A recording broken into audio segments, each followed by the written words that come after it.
In this time, my father was hailed as the supreme artist of women and flowers.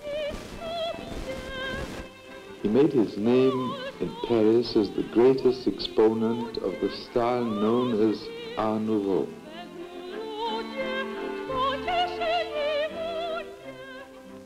It expressed very much the feeling of the time, which is very similar to certain feelings of our time. Especially the young people who buy these posters today are in a way very similar to the young people who used to buy them in his days. A lot of there are points in common between the two generations. And besides, it's very beautiful. You can always look at it without getting tired of it. A lot of posters you put up, and after a certain time you get tired of it. But these you never get tired of. This is very important.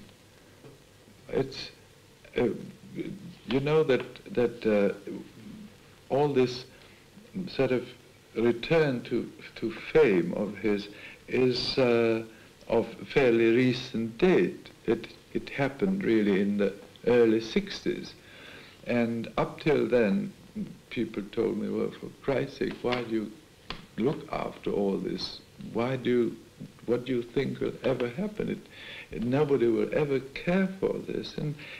But it was part of my life, part of my personality, and so I love it. It's part of me. And I somehow felt that a good thing can never be lost for good. He came from Moravia, which was where, and still is, alive, the local tradition of decorative art. And so he just did it in a more sophisticated way, but he saw himself as a normal continuation of the folk artists who decorate every object they make.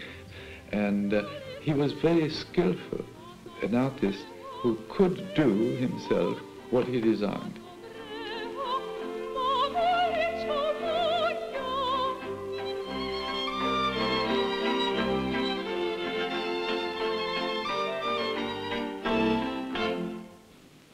It was destiny, he said, that brought him to Paris, and it was the workings of fate that almost overnight turned a struggling young Czech artist from an earnest, impoverished romantic into the toast of the city.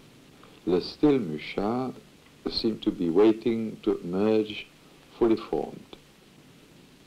This turning point was a last-minute commission for Sarah Bernard to design a poster for the play Gismonda. My father did it and waited gloomily for the verdict. Bernard was delighted, and she signed him up for a 6-year contract. He admired her very much. He admired her as an artist, and he worked with her not only on posters. He was really her stage designer. He was her artistic director of the theater. He even did some productions with her, like the Dame aux Camélias. They produced together. They directed together, and he admired in her what he considered is the first thing for an artist, and that is that she worked hard. For him, 16 hours a day of work was the minimum an artist should do. From 1895 to 1900, he produced 9 posters for Sarah Bernard. He also advised her on her hairstyle, selected material for her dresses, and designed much of her jewelry. My father closely studied every detail of Sarah Bernard's face and deportment. This is how he described her. A low forehead, which she was a little ashamed of, and always carefully concealed with plenty of hair. She always tries to emphasize her eyes, which were somewhat small in relation to her cheeks and forehead. In profile, her somewhat wide nose had an exceptionally fine line. Its bridge forcefully revealed her artistic independence and personality. She preferred to keep her beautiful long neck covered, particularly in society, since the neck first gave away age in the fine wrinkles which no cosmetics or massage could remove. He admired that. Besides, he admired the way she dressed, that she never wore a dress which would be cut by a belt, that always her dress was giving the full scope to the human body, that there was no sort of, and a lot of bangles. She always wore a lot of bangles, and when she walked it rang. Besides its public success, the Gismonda poster became a collector's item overnight. They were collected, and Sarah Bernard never really used them for hoardings, because people used to go at night and cut them out, or they would pay the man who built them and buy them. She had a certain number printed, and then she said, well, this is the last one, and so on. And then when she sold them out to collectors, she would have another lot printed. And altogether, there were about 400. There were not many. There were posters for the theater, there were posters for various people who were selling things, and these posters were very valuable.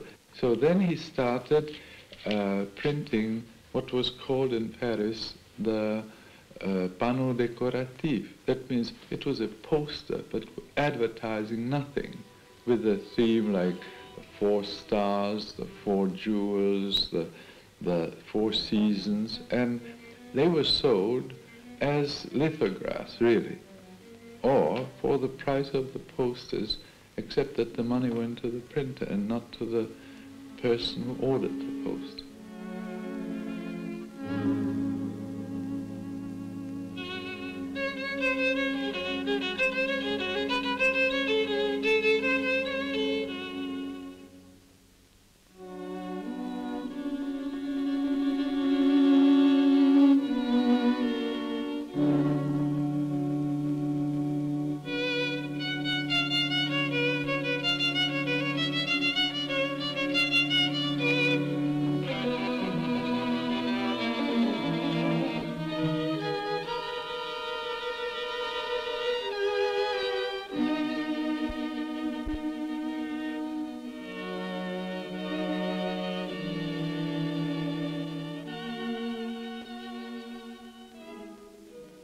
He wanted, through his posters, to give the art to the people who couldn't buy ordinary art. I mean real art, that means who didn't have the money to buy pictures, and so he wanted the people in the street to get in touch with art directly when they were out in the street, or that they could bring it home for very little money. But then he found that, again, it became a domain of the rich and not really of the poor, for whom it was intended. And so he thought that his Art Nouveau period was really, that it misfired, that it didn't go to the people he wanted to go to. Worldly success never altered my father's independence of outlook. He never spoke of Art Nouveau, the conception of modern art as a subject to passing fashion is an insult to art, he wrote. Having grown out of the soil of its own people, art thrives on its own roots, grows green on the sap of its own country, and blossoms with its own flowers in order to be entwined in a common garland with the flowers of other nations. In this book, Document Decorative, he collected all his principal designs for objects And we can see in it how he proceeded in stylizing a flower, first doing the design of the flower in a perfect naturalistic way, and like for instance the poppy flower here or here, which you see is absolutely naturalistic. And then on the next page we've got the same flower, but the abstraction of the original into a shape which corresponded to his idea of filling the space with curves and giving really the idea of the Art Nouveau decorative motive. Well, this book contains, like for instance, the poppy flower here, or the lilies, or the cornflower, examples of how the flower has been used in his decorative motive. He abhorred empty space, and every empty space he filled with curves, but these curves always had to derive from reality, from the real thing that he studied first very carefully in nature. Here, for instance, the round tree or the lilies. The lilies were his favorite flower because they not only were flowers but also had a symbolic value as the purity of soul.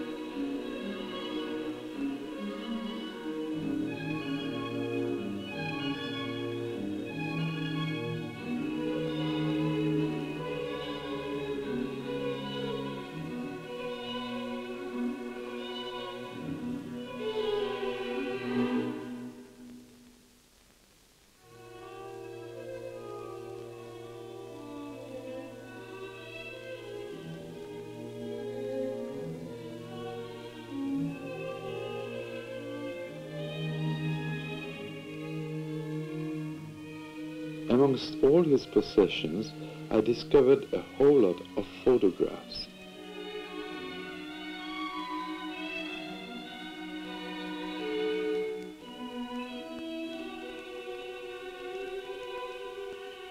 They tell us a good deal about how my father worked. At that time, the painters discovered photography and discovered that it was a very easy way of conserving the model in position. You see, the problem was that it was a time where there were a lot of folds on the dresses, and they had problems with it because either they had to pay a model and get it back into position, which was difficult, or else they had a big figure, life-size. We had it at home for a long time, which they dressed up and had it standing in the studio. Now, the charwoman came, kicked it, and gone was the fold. So they suddenly discovered that photography could do this. And so all of them took photographs. And he used the photograph mainly to capture naturally the position which he wanted, but also mainly the folds of the garment. And he photographed his models in the studio under the same lighting conditions as he would have done using the live model, and probably using a very long exposure. Then he drew naturally from this photograph only as an aid, not that he would have been copying the photograph. he didn't do it this way, naturally. He would just use it for his inspiration.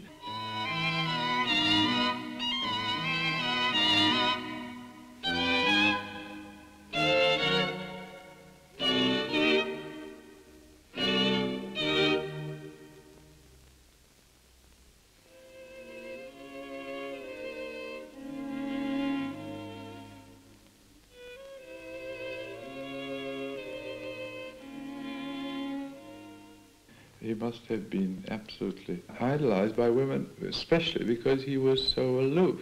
He never wanted to have anything to do with a woman, except if it was his wife. But otherwise, he was terribly sort of aloof and offstandish.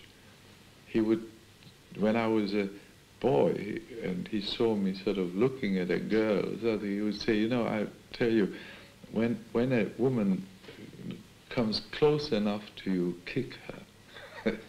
This was his attitude to women. I think he put them on a very, very high pedestal. And unless the woman corresponded to his ideal, she was a slut. There was no middle way for him.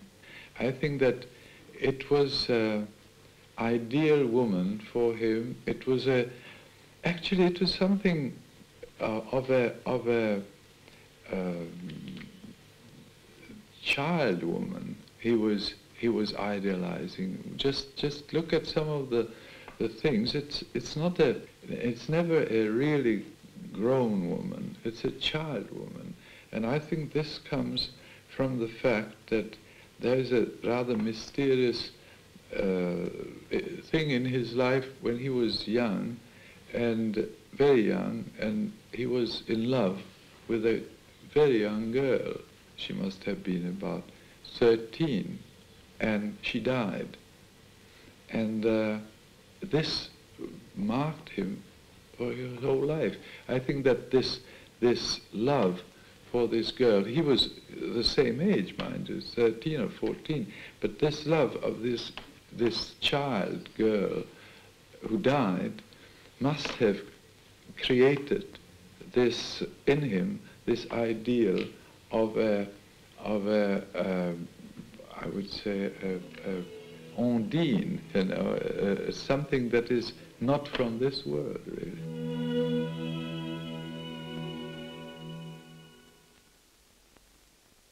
Very important for him was his American visit in 1904 and 1905, when he really ran away from Paris because he wanted to make a cut, a stop in his life. He wanted to get away from his commitments in France, and so he left the country without telling anyone and went to America, where he hoped that he would make enough money in order to dedicate his life to the work on the Slav epic. And when he arrived, he was greeted as the biggest sort of decorative artist of his time. You know how things go in America. And this was naturally extremely important for him, because it was a change, complete change of his life. But then he became really resident in America and started teaching at the Chicago Art Institute. And this was also an extremely important part of his life, because he was a great teacher, and he brought up one of the most sort of prolific generations of American artists. In his 50s, he returned to Prague, and I still live in this house with all the things he brought back.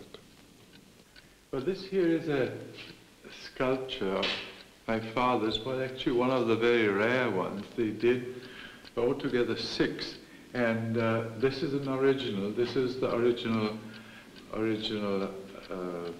sculpture, which was kept in our house since it was done. It was supposed to be a huge figure for one of the four corners of a big building which he planned for the 1900 Paris World Exhibition. This figure was supposed to be about 100 feet tall. Well, the building wasn't done, and so this is the only thing that remains. Here, this is a very amusing thing. This is a Slovak hat, which my father had in his studio, and when Gauguin stayed with them. So he once prepared to go to a sort of fancy dress ball with my father and Anna la Javanaise, and he put this hat on and he wore it with his costume, you see, like this, but it's a little bit too small for me, I think. He wasn't a collector. He just picked up things to draw from them, to use them as models, and so things gradually collected in this house.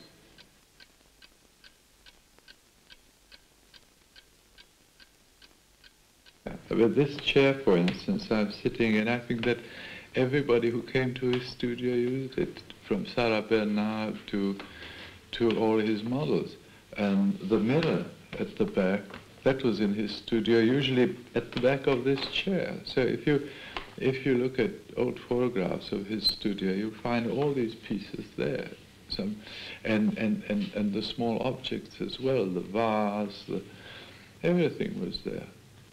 He was very, very old when I really knew him.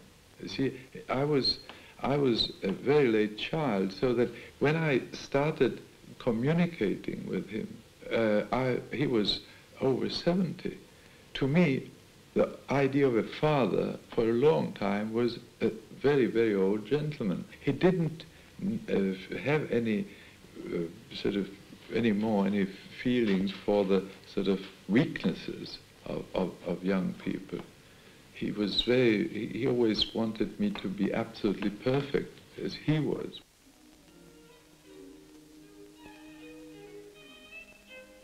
He was always trying to deepen the meaning of his art. It took him into the realms of spiritualism.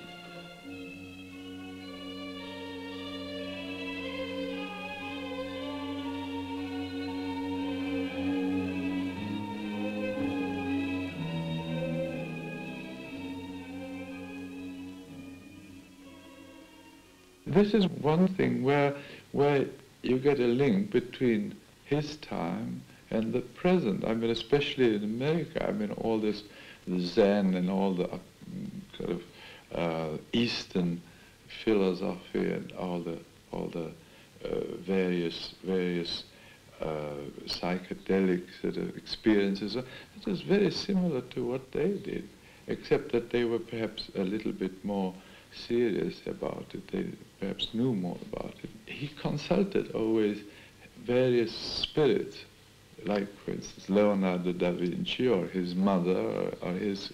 Sometimes it was very funny. It was like a conversation by telephone. It was a long-distance call to the other world, because and they were strangely, all these spirits on one hand said how wonderful it was, I mean, to be in the presence of God, and yet they sort of thought that to be alive was something much better, because they said, "Oh, Mr. Mucha, I didn't know you were alive still. How nice, you know, and how are you?" And like that, just you can read it. It's like a transcript of a telephone conversation. Father may have seemed naive in his excursions into spiritualism and the occult, but he never minded making a fool of himself.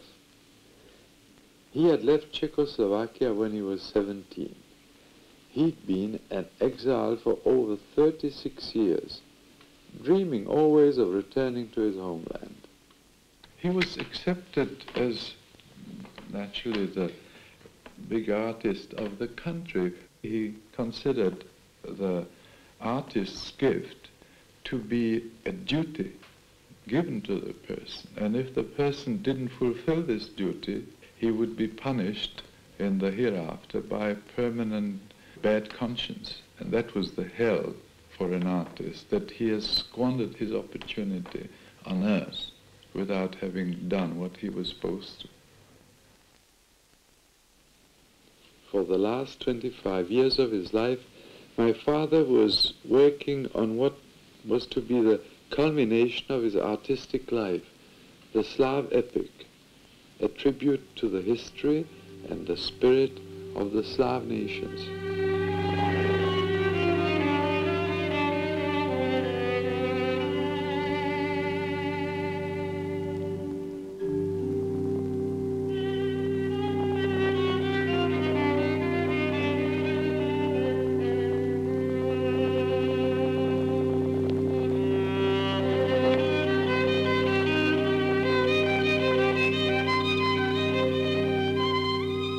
And what is he remembered for today?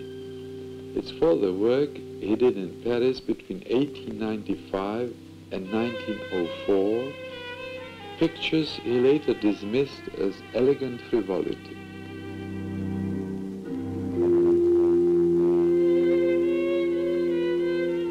When the Germans marched into Prague in 1939, my father was one of the first to be arrested by the Gestapo. He died a few months later.